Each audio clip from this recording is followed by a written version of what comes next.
Dévotion Fanro du vendredi 3 février 2023 par l'apôtre Grèce Lubega. Titré « Maîtrise de vos pensées ».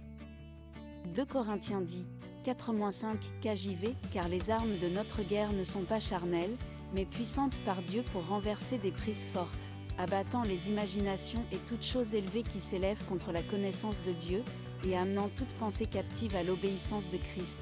La science nous informe qu'environ 70 000 pensées traversent l'esprit d'un homme chaque jour. On dit aussi que 70 à 80% de ces pensées sont négatives. Avec des statistiques aussi drastiques, il n'est pas étonnant que de nombreuses personnes soient déprimées, découragées, anxieuses, suicidaires et généralement marre de la vie. Dieu comprend le pouvoir de la pensée. Dans Proverbe 23h7, la Bible dit qu'un homme pense, ainsi il est. Nos vies sont une création de nos pensées.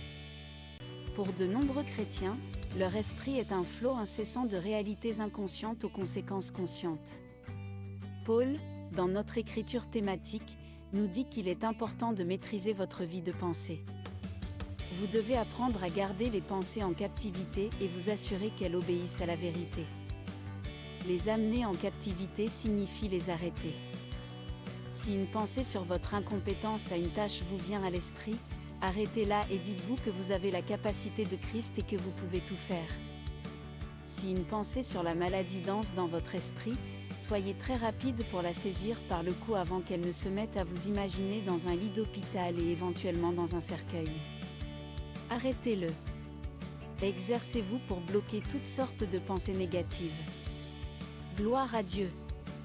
Approfondissement, Proverbe 23h7, Philippiens 4h8. Golden Nugget, vous devez apprendre à garder les pensées en captivité et vous assurer qu'elles obéissent à la vérité. Exercez-vous pour bloquer toutes sortes de pensées négatives.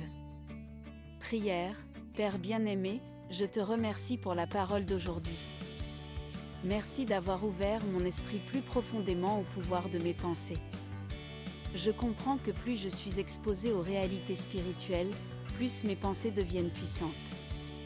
Je reçois cette sagesse que vous avez partagée avec une grande humilité et je l'applique avec encore plus de diligence car je sais ce qui est en jeu, au nom de Jésus, Amen.